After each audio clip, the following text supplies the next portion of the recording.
Boa tarde a todos, é um prazer estar aqui, agradeço ao Instituto Fernando Henrique Cardoso, ao Sérgio Fausto ter feito convite, a BMF, Bovespa, enfim.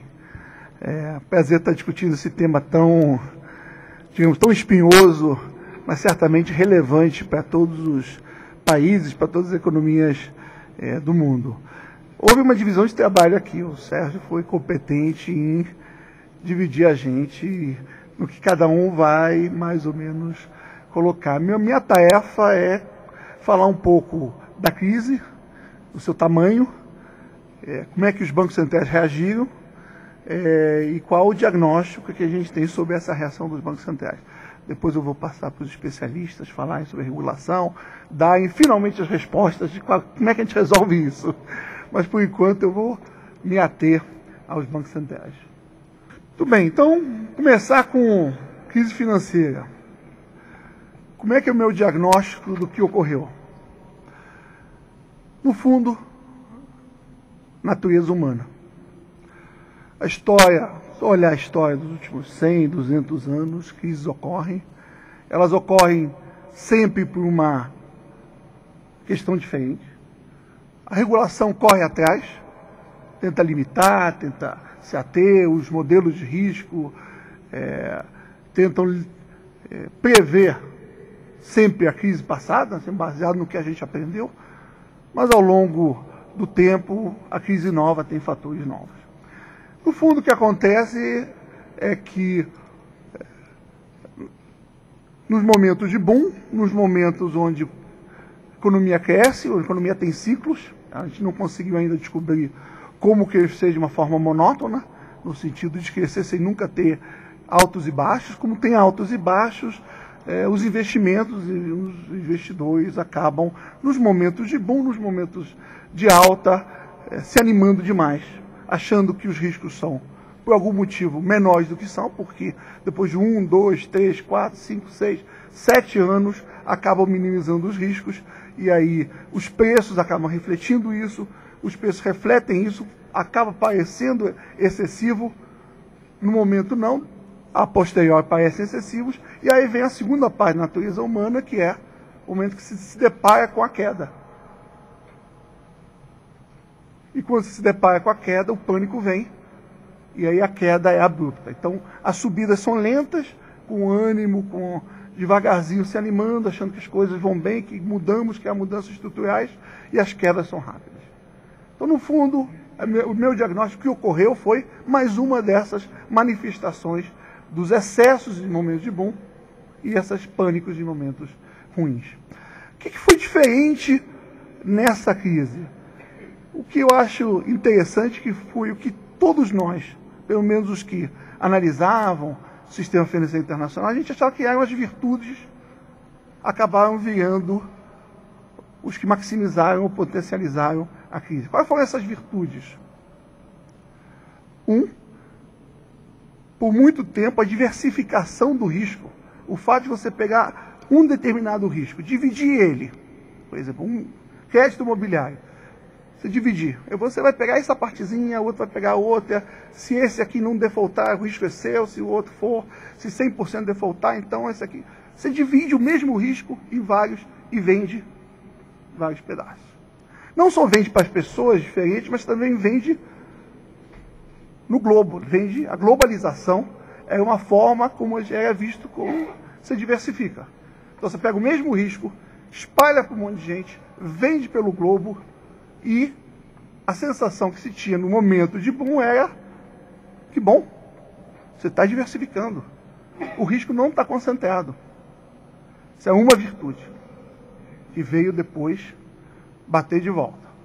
A segunda virtude era a ideia que os bancos, que eram os que quebravam, os que são regulados pelo Banco Central, os que no final das contas têm o emprestador de última instância, que é o Banco Central, que no final das contas é o cidadão que paga o imposto de renda, que paga o imposto, que acaba financiando. Esses bancos, quando quebrar, são muito grandes para deixar quebrar e, portanto, têm que ser regulados. Se você tirar o risco desses bancos, você vai estar melhor. A virtude de você espalhar para fora dos bancos esses riscos parecia ótimo. Então você tem a natureza humana, as pessoas se animando, com duas virtudes: diversificar um monte de gente em torno do globo e ao mesmo tempo fora dos bancos. Parece ideal, perfeito. Ninguém imaginaria que essas duas iam ser o que vieram, de fato, a maximizar a crise. Por que elas vieram maximizar a crise? Porque, onde está o Ali? Não sei se é o Ali, Valdo, para quem tem criança, eu ainda tenho criança pequena, a gente brinca, acha o Ali, acha o Valdo, fica escondido nas páginas. Quando deu a crise, estava tão diversificado e tão espalhado que ninguém sabia encontrar onde é que estão as perdas. E que quando dá o pânico da natureza humana, não saber onde está a perda é o que contagia, o que espalha para tudo quanto é lugar. Então a minha explicação, que é diferente dessa vez, foi as virtudes acabaram gerando, maximizando, digamos, a crise. Qual foi a consequência disso? Que você tinha criado um sistema bancário paralelo, e eu vou explicar aqui que eu chamo de sistema bancário paralelo, o fato dos bancos não ficarem com risco. Então você vai lá e empresta, dá uma hipoteca, você financia, mas não fica com risco. Você vende esse título, securitiza, espalha, não ficou no banco. O banco se sentiu bem, o regulador se sentiu bem, o risco tinha sido passado daquele que pode ou não pagar, para aquele que quer financiar. Então, a única coisa que eu tinha no meio, um tal de veículos, SIVs, veículos especiais, foram esses veículos que a gente criou para poder facilitar. Fora dos bancos, nada a ver. Eu lembro numa discussão sobre regulação, um ano e meio atrás, onde a gente estava lá no Instituto de Economia lá da Casa das Garças, e um dos fatores positivos era, dessa vez os bancos não quebram. Já estávamos achando que tinha excessos, mas pelo menos os bancos estavam bem. O que todo mundo descobriu é que esses veículos tinham um cordão umbilical inseparável dos bancos. E você tinha deixado os bancos relativamente soltos. Para que exigir capital? Para que regular tanto se o risco não estava lá? Mas se você tem um cordão umbilical, você trouxe todo mundo de volta. E no meio do pânico, natureza humana, todo mundo começou a ficar preocupado no mesmo momento onde você tem que trazer de volta todo o risco do sistema bancário. Isso tem algumas consequências. A primeira consequência é, se esse sistema bancário volta para o centro, se esse sistema bancário paralelo volta para dentro, está faltando capital. Eu tinha pedido pouco, eu achava que estava fora. Agora está dentro, tem que pedir. Como é que eu vou pedir mais capital quando eles estão perdendo fortunas? Então eles não têm capital, precisam recapitalizar, independente da regulação, e ao mesmo tempo eu estou trazendo eles à luz. Então a restrição de crédito que está vindo dessa combinação de trazer para o sistema bancário oficial um sistema bancário paralelo, no momento onde há perdas, é a restrição de crédito que a gente está observando se espalhar pelo mundo. E parece que a forma como está se espalhando, não se está se espalhando apenas no mês seguinte melhorou. Ele está vindo, está precisando de capital, mais perdas, mais capital, e já estamos, julho foi, digamos, a crise, estamos agora em agosto, e não há sinais de que passou. O sistema financeiro gosta de write-downs. O que são write-downs? Perder tanto, resolvido, bola para frente. E a bola para frente não está chegando, porque a forma como está espalhando, está restringindo crédito, e está, em outras palavras, nas palavras, parece que o Ken Rogoff teve aqui, palavra do Ken Rogoff, o sistema bancário, ele precisa, no médio prazo, ficar menor. E a gente, tanto os reguladores, os bancos centrais, não estão aceitando que ele tem que ficar bem menor. Então você está tentando manter ele vivo. Manter vivo não porque tem alguma, digamos, alguma ligação especial, né, lobby. Quer manter vivo porque se reduzir muito rápido, você gera uma recessão muito grande. O Ben Bernanke, um grande estudioso, tese dele, da depressão, da crise de 1929, ele aprendeu que nesses momentos não dá para fazer mágicas. Como disse o Greenspan, me perguntaram, Greenspan, o que você acha de salvar Fannie Mae e Freddie Mac, foi na televisão, na CNBC, obviamente queriam que ele criticasse, né? O que você acha? Você falar coisa boa de salvar, não ia falar. Diz assim, olha, não achei ruim não. Quando você chega nesse ponto, não tem opção nenhuma. Então, na realidade, a gente chegou no ponto onde as opções são limitadas. Então, na primeira pergunta, o que fazer, o que foi feito, acho que você chegou num ponto onde, de fato, as opções são muito, muito limitadas. Deixar os bancos ficarem daquele tamanho não dá, porque eles vão ter que ser menores. E não dá para deixar eles diminuir muito rápido, porque você pode gerar uma depressão. Então, as opções são muito pequenas. Você volta a pensar, como é que você chegou nesse ponto? E aí imaginar que as virtudes iam virar os defeitos, é difícil, é fácil falar agora, mas há 1 ano e meio eu não achava fácil, ninguém achava que diversificar e tirar risco de banco é ruim. Muito bem, cash está ficando escasso e, no mesmo tempo, você está tendo problema de credibilidade dos instrumentos e das instituições. Então, vai levar um tempo para isso se recuperar. Instrumentos que são, hoje falar em securitização, falar em securitização hipotecária, nos países, no G7, parece xingamento, mas vai ter que voltar, porque é um instrumento válido e vai ter que falar em bancos, hoje em dia também instituições que têm que recuperar a credibilidade. Então vai levar tempo. Então é isso que eu acho, que a crise, uma crise ocorreu, e eu acho que vai levar um certo tempo, porque a escassez de necessidade de capital, a escassez de crédito ainda tem para se espalhar e há uma necessidade de recuperar a credibilidade. Eu vou mostrar vários gráficos, vou passar relativamente rápido, mas o diagnóstico é esse. Isso é o que eu chamo da natureza humana, vai subindo, todo mundo acha que enquanto está subindo é mérito, é bom. Um ou outro acha que exagerou, mas o outro mostra que não, que a renda subiu também, tudo parece bom, você empresta para alguém, ele não tem dinheiro, mas como o preço da casa dele subiu, ele tem como pagar, vai subindo. O que aconteceu, isso aqui é um nível do preço das casas, é que estacionou, e já estacionou, você vê que vai estacionando, e agora estamos caindo, pode cair alguma coisa a mais, a grande dúvida é se vai continuar caindo. Mas isso foi o começo. Você começou com um dos ativos, todos os ativos subiram muito, o preço do risco caiu para quase todos os ativos. Esse é apenas um exemplo. Você me pergunta, esse foi o grande problema? Não, se não fosse esse, ia ser outro ativo que ia dar problema. Apenas esse é mais um, implicou muito mais gente e acabou quebrando antes, só isso. Se não fosse isso, ia ser a bolsa, ia ser mercado emergente, ia ser commodity, algo que estava exagerado e ia acabar caindo. Então, mas foi esse o caso.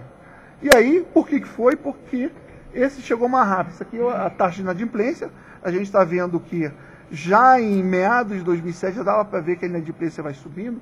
Tem duas linhas aqui. Uma inadimplência do subprime, aquele com risco pior, mas também o outro, que é o total, também começou a subir. Então, é o subprime, mas não é só o subprime.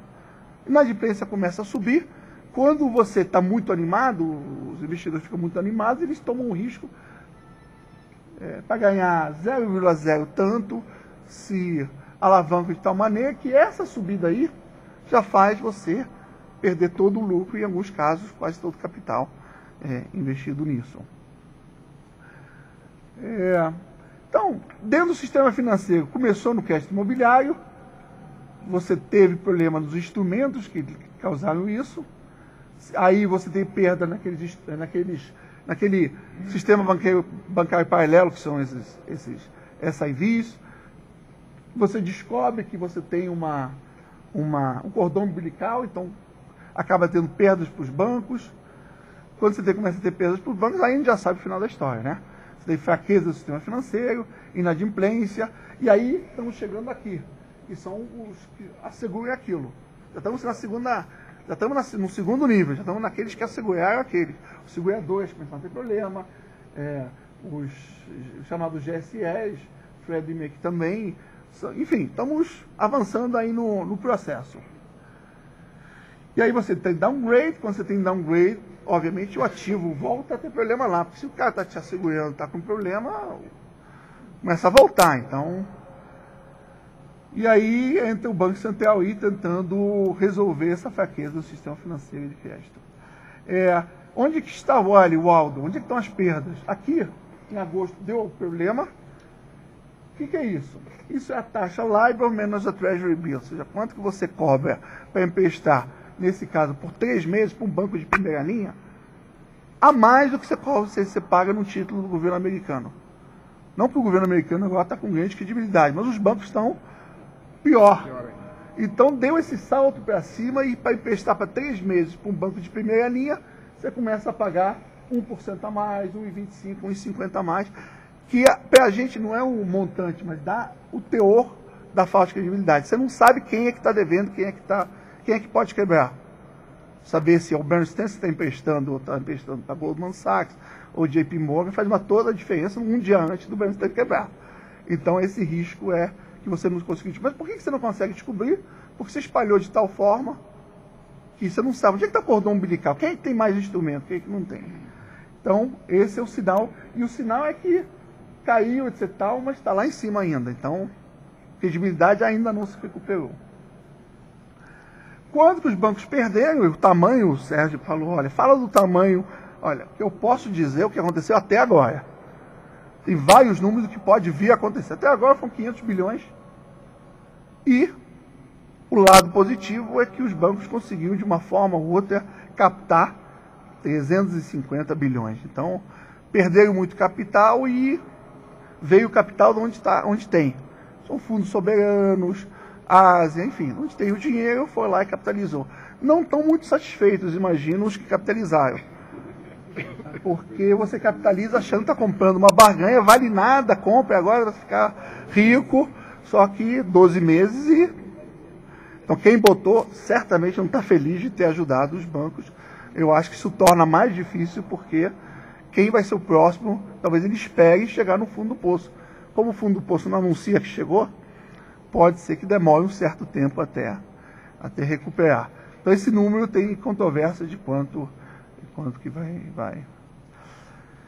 E a consequência que eu falei é o aperto de crédito. Esse é um dado do Banco Central, do Fed, Banco Central americano, onde ele pergunta para os agentes de crédito se eles estão apertando o crédito ou não estão apertando. É uma pesquisa qualitativa e vocês veem que a partir de final de 2007 já começa lá em cima e a gente não está perto de acabar. Então o aperto de crédito vai continuar. Como dizem alguns, tem que apertar, porque não tem como recapitalizar emprestando mais. Então, só que para a economia é algo que pode sofrer nesse processo de diminuição do sistema financeiro e é o problema, é por isso que os bancos centrais estão atuando. Deixar solto pode gerar uma depressão. Salvar muito pode evitar o processo. Então, qual é o meio termo? E o círculo vicioso, como é que chega na atividade real? Instabilidade no mercado imobiliário, perda de instituições financeiras, enfraquecimento do sistema financeiro, aí reduz o crédito, até aí a gente falou, e aí reduz o valor dos ativos, então você tem menos crédito e o valor dos ativos cai. Qual é a consequência? O consumidor perde, você pode ter uma mais fraqueza no mercado de trabalho porque tem menos consumo, você reduz o consumo, menos incentivo para construir, para investir, porque se tem menos consumo, a economia roda mais devagar e acaba batendo na economia real, baixo crescimento do PIB. Então, não é de se surpreender que em agosto todo mundo estava falando que ia ter uma recessão, que ia ter um problema, porque se não tem crédito, se os ativos perderem o valor, como é que você vai continuar consumindo? A grande surpresa é que continua por um bom tempo. Até agora, ou seja, o consumo está caindo nos Estados Unidos, mas, por incrível que pareça, está se sustentando. Eu chamo isso do vício. Perdeu o valor da casa, perdeu as ações, não tem crédito e continua consumindo, pode ser viciado. Mas a verdade é que o consumo está se mantendo. Caiu o PIB, mas se mantém. Talvez porque os juros são baixos, talvez porque teve política fiscal, pacote. É claro que tudo isso está ajudando. Muito bem, reação dos bancos centrais. Vamos discutir isso um pouco, tá? Eu vou dar uma cronologia para vocês verem que os bancos centrais, principalmente o Fed, tem sido muito ativo. Não há como dizer que dormiu no ponto. Pode criticar que atuaram demais, mas acho que a crítica do outro lado, que demorou, que não estava preparado, essa crítica eu acho que não existe. A crítica é, fez demais ou não? Por quê? Olha só. Você tem os fundos do Bear Stearns, não é a quebra do Bear Stearns, é o fundo do Bear Stearns que tinha as hipotecas, você que tiveram um problema, foi o primeiro sinal de que algo está dando errado. Aí veio o fatídico 10 de agosto, onde o Banco Central Europeu, não foi nem o Fed. Engraçado que o Fed, que atuou mais, mas o primeiro que deu o sinal, primeiro a entrar, foi o Banco Central Europeu, que num dia resolveu, vou dar liquidez para os bancos, está acontecendo uma coisa aqui que eu não estou entendendo, está faltando dinheiro. Como é que você vê que está faltando dinheiro? Taxa interbancária começa a subir, sem explicação, subir, tem gente que começa a pedir dinheiro e não tem. Algo aconteceu, o Banco Central Europeu entrou. Foi o sinal, eu diria que esse é o começo. E aí, Fed, 7 dias depois, faz uma reunião extraordinária e já reduz os juros. Aí você descobre Countrywide com perdas, começa a descobrir a corrida bancária no Northern Rock, do outro lado, a coisa não é só nos Estados Unidos. O Fed vai lá e reduz de novo. Você tem o programa Hope Now, não sei se vocês lembram, negócio fiscal, vou ajudar. Fed reduz juros de novo, injeta dinheiro no mercado, e aí começa o Freddie Mac a anunciar que tem perda, mais redução de juros, e aí anuncia um novo instrumento de liquidez, swap cambial. Eu vou só mostrar. Espera aí. Enfim, Citigroup tem que incorporar o CSIV, Citigroup descobre que não dá para deixar fora. É o primeiro sinal que esse sistema paralelo, a gente pensar que é paralelo, ficou dentro. Então, crise, estamos só em final de 2007, deixa eu só um paralelo. O que é esse TAF? 10 minutos, então tem que correr bastante só para ir. Né? TAF, o que é o TAF? Tem redesconto. Só que por muitos anos o redesconto era sinal de doença. Quem vai ao redesconto é aquele que não teve opção.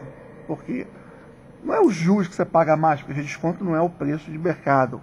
Mas é o sinal de que você foi. Você é aquele que quebrou. Você vai ao Banco Central e ninguém mais te empresta. Foi criado o TAF como uma forma, esse é meu entendimento, foi uma forma de você tirar.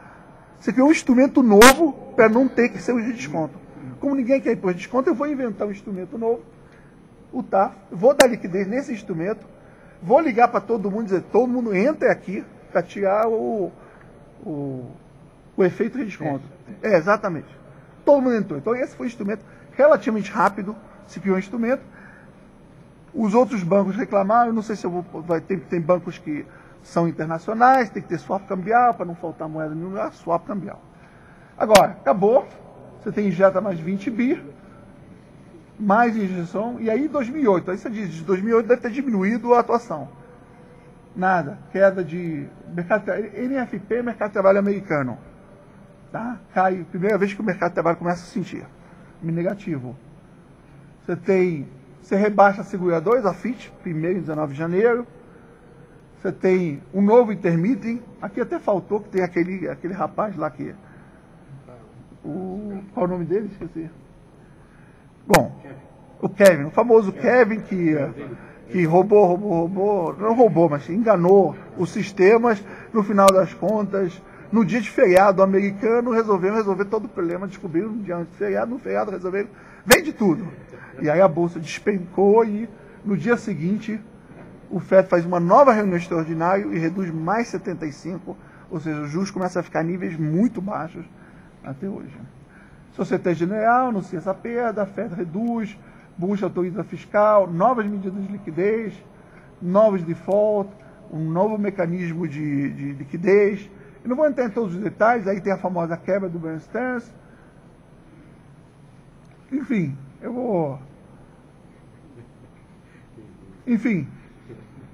não faltou ativismo.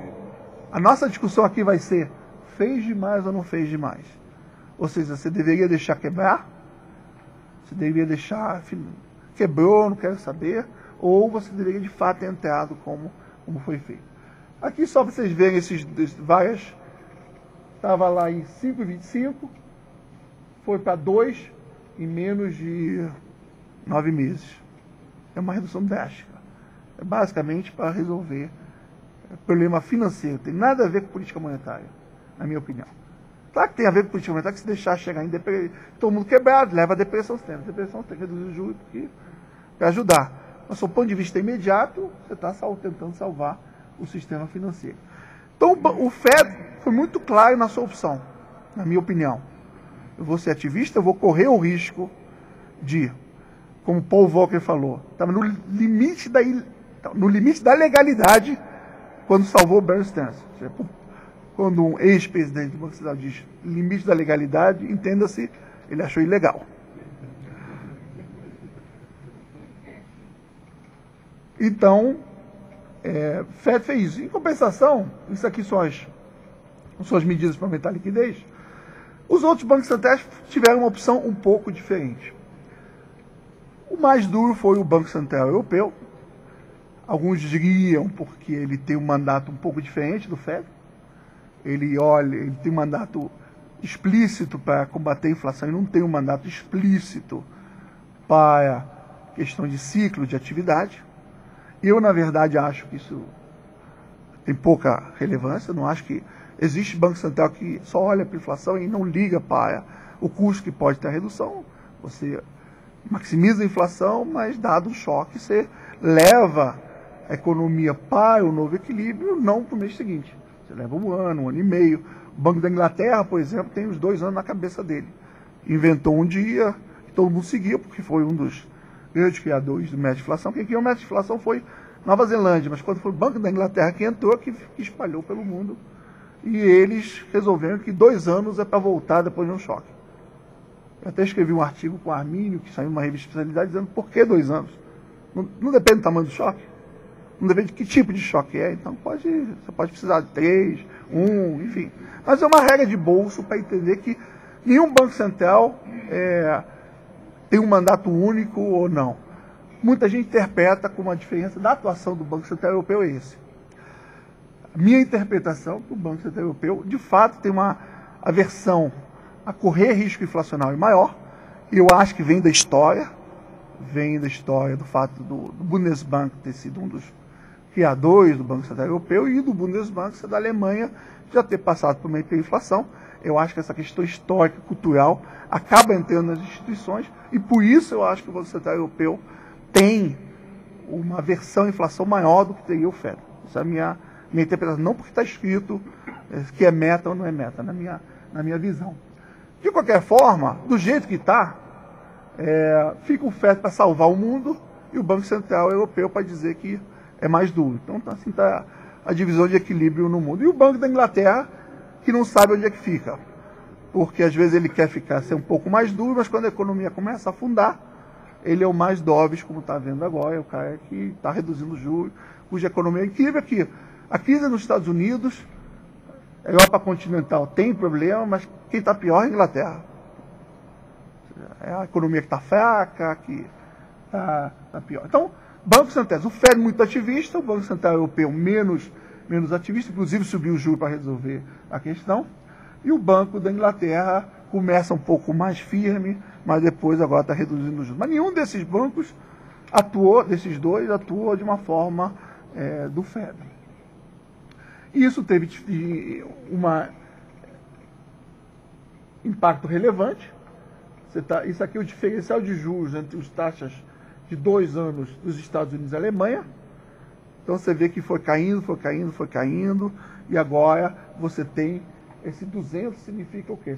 Esse 150 significa que os juros americanos são 1,5% abaixo, ou 150 basis points abaixo, dos títulos equivalentes alemães. Isso teve influência sobre a taxa de câmbio, eu vou colocar depois. O euro ganha muita força, o dólar perde muita força, ou seja, imediatamente, o juro muito mais baixo na Europa, isso acaba puxando o dólar para baixo. O que está acontecendo agora é que o dólar está começando a voltar quando se percebe que o problema econômico não vai se restringir aos Estados Unidos. A Europa acabou de divulgar um índice negativo, Banco da Inglaterra também, então começa a dividir um pouco mais, e aí o dólar volta um pouco mais. No médio prazo, o dólar tem que perder valor, porque você tem um déficit de conta corrente, tem que ser resolvido de alguma forma. Então a gente sabe que a tendência é para baixo, mas pode ter ido muito agora, volta um pouquinho, enfim. Mas no longo prazo acaba tendo. Quais são as questões? E são poucas questões que eu acho relevantes. Qual é a consequência do FED ter atuado do jeito que ele atuou? Impacto sobre a moeda, eu falei. Segundo, qual será o impacto da crise na economia mundial? E aí a pergunta que o Sérgio me fez. A China vai desacelerar fortemente? E o último, o FED reagiu de forma apropriada. Então vamos para a pergunta da economia, o impacto da crise. No fundo, ninguém tem certeza qual é o impacto, mas se você olhar, isso aqui é um estudo de um paper da Carmen e do Ken Rogoff, mostrando o que aconteceu nas últimas crises financeiras, não nas últimas recessões. Todas as quedas, ou seja, a recessão que vieram com crise financeira, que é diferente das outras. O que ele mostra é que todas elas levam muito mais tempo para recuperar. Cada tesinho desses são anos. Então, a recuperação tende a levar 2, 3 anos. Está vendo que em T+2, que é o último lá, você ainda nem recuperou, voltou ao início da crise. Então, parece que quando desacelerações da economia acontecem com crises financeiras, por algum motivo, eu acho que tem a ver com a credibilidade, com o processo de crédito ficar mais escasso, que tende a ser mais lento, é mais longo do que recessões normais. Por que é importante dizer isso? Porque as pessoas sempre olham a última recessão. 2001, 2002. Foi assim. Mas não teve essa crise tão forte.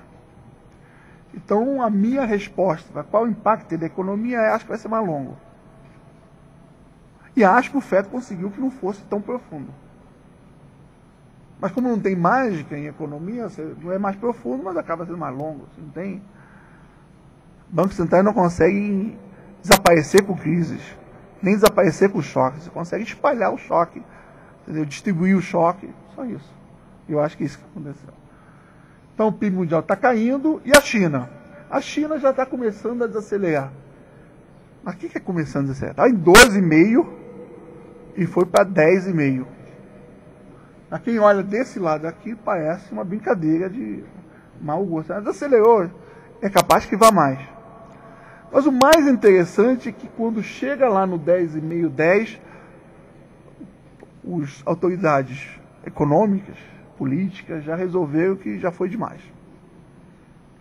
E a atitude agora vamos ter que ser mais generosos, vamos ter que estar menos preocupados com a inflação e mais preocupados com a atividade. Então, já nesse momento, onde o mundo parece desacelerar para onde vai, a China já está mudando para o outro lado. Para aqueles que dizem que o mundo precisa de uma desaceleração, precisa calmar um pouco, porque as commodities subiram muito, porque deu inflação, obviamente isso não ajuda. Para aqueles que estão mais preocupados com a desaceleração, e que isso é uma boa notícia, que talvez tenha alguma chance da China segurar todo mundo. É difícil pensar nisso, mas eu não achava que ele ia estar crescendo 10% agora. Então existe alguma chance de segurar um pouco. E aí o dólar caindo, voltando. Última questão, o FED reagiu de forma apropriada. Quando você chega a esse ponto, as opções são limitadas. Ou seja, não acho que a resposta é fez bem ou não fez. Acho que tinha que fazer, na minha opinião. Pergunta é, por que chegou nisso? Aí, eu vou deixar o Gustavo Loyola responder sobre regulação. Foi apropriado ou não e como é que vai mudar. Mas uma vez que chegou nisso, acho que tinha que reduzir juros, tinha que evitar uma depressão, com todas as consequências negativas no momento. Uma coisa que temos que ter na cabeça é que no final das contas o consumo americano vai ter que moderar e o sistema bancário diminuir. Por quê? Porque não dá para uma economia como a americana ficar com déficit concorrente por causa da vida. Nós sabemos que em algum momento um vai ficar com todos os ativos, outro só com dívida. Então, não pode. Um vai ter que consumir menos, outro consumir mais. Quem vai consumir menos vai ter que ser o consumidor americano, quem tem que consumir mais vai ter que ser os asiáticos. Tem que fazer essa troca. A discussão, Krugman e Rogoff, na realidade é essa. Nós sabemos que vai ter que ter uma realocação no mundo. O que o Rogoff diz? Deixa o consumidor cair, deixa aí. O que o Krugman diz? Mas eu só preciso realocar. Por que eu preciso de recessão nessa realocação? A verdade, eu acho que eu estou mais com o Rogoff, porque eu nunca vi uma realocação feita perfeitamente. Acho que no final das contas, você precisa acelerar um pouco para poder realocar. Mas a discussão existe. A princípio, logicamente, você não precisaria recessão para resolver o problema do déficit de conta corrente americano. Mas é bom ter em mente que no final o consumo é menor e no final o sistema bancário tem que diminuir. Por que eu acho que o sistema bancário também tem que diminuir? É o que a gente falou. Se você não vai ter um sistema bancário paralelo, ele está dentro, precisa de mais capital, tem jeito, vai ter que diminuir. Então a gente já sabe para onde é que tem que chegar. Terceiro, se as opções são limitadas quando você chega no ponto, há uma grande discussão se o Banco Central tem que olhar essas bolhas a gente sabe hoje, mas olhar essas subidas na Bolsa de Valores, essa subida no mercado imobiliário e tentar estourar. Uma grande discussão. O Greenspan tem sido um grande opositor da ideia de combater bolhas. Como ele foi presidente do FED por muitos anos, com muito poder não só econômico, estou falando intelectual, eu acho que ele espalhou a ideia de que se tiver bolha, tem muito o que fazer. Por quê? Porque você não sabe se é bolha de verdade. Ele, em 1900, sei lá, 2, 3 anos de estourar a bolha, ele disse que era uma exuberância irracional e deve estar arrependido. Não, ficou arrependido que ele falou, depois subiu, dobrou antes de cair. Então, ele não tem como saber se é ou não é. Por que eu vou saber e todo mundo que está atuando aí? Então, ele acha que dá. Segundo, ele diz, olha, eu vou subir os juros para estourar uma bolha, para dar aquele problemão. Eu vou ter uma crise com juros altos. Eu estou achando melhor fazer o seguinte, deixa estourar. Aí quando estourar, eu resolvo. Já estou na último slide aqui. Então, a doutrina FED é a doutrina, não tem o que fazer com bolha, we have to clean the mess. Essa é a doutrina do FED. A crítica a clean the mess é que introduz incentivos perversos. Quebra, eu salvo, você vai lá, tenta de novo, se quebrar eu salvo, e assim, na próxima vez pode ser ainda uma bolha maior. Defesa do Greenspan, né? Sempre perde dinheiro, mesmo que salvar. Bear Stearns, o acionista, não ficou muito feliz, mesmo depois de ter sido salvo. Os fundos imobiliários, por mais que estejam o FED fazendo de tudo, perderam 90% do dinheiro. Então, a resposta é não acredito que estamos tendo problema de ameaça moral, porque se perde dinheiro. Mas, de qualquer forma, tem essa discussão dos bancos centrais. Como é que é a minha posição? Eu acho que tem que ter leaning against the wind, que é, não precisa estourar a bolha, mas leva em consideração. Se tem uma bolha, você acha que uma bolha faz um pouco mais do que você faria em caso normal. Por que precisa ser 8 ou 80? Por que eu tenho que estourar a bolha ou ficar... Faz um pouco mais. Aí, como é que você explica fazer um pouco mais? Não, porque eu estou achando um pouco de bolha. É difícil a comunicação. Comunicação é difícil para o Banco Central, mas eu acho que talvez o ótimo fosse isso. Em momentos de excessos, ser um pouquinho mais rigoroso, sem necessariamente querer estourar a bolha. Finalmente, tem um ponto de globalização do FED. Não acho coincidência que quando o FED reduziu para 2% as taxas de juros, que as commodities deram aquela subida sem parar. Vieram ao mesmo tempo e falaram, não, porque a China e a Índia, eu sei que a China e a Índia, mas em janeiro e fevereiro, China e Índia só. Acho que tem que ter um catalisador, um impulso, e eu acho que o juro americano muito baixo salvou o problema financeiro dos Estados Unidos, só que a economia mundial está tão globalizada que isso significou uma expansão monetária, um juro menor para quase todos os países. Alguns diretamente, porque tem câmbio fixo. Por exemplo, os países que vendem petróleo têm câmbio fixo. Os Estados Unidos reduzem os juros. Eles, obviamente, não precisavam reduzir os juros, porque estavam crescendo, problema de inflação, não tinha banco nem quebrando, e estavam com juros de quebra. Tem outros países que têm câmbio flutuante, que na realidade câmbio flutuante é que permite ter independência, cada um ter seu juro. Só que eu tendo a achar que a gente tem menos independência que a gente gostaria. Porque a gente achava, porque você sobe os juros, o câmbio aprecia muito, aí você reduz o juros, deprecia muito, você não gosta. Então, a flutuação do câmbio, que é o que permite a independência, parece que não dá tanta independência porque ninguém gosta dessa volatilidade. No limite, se a gente volta ao sistema de Bretton Woods, não tem independência nenhuma. E aí o FED, quando reduz 2%, expandiu monetariamente e deu inflação no mundo. É isso. Obrigado.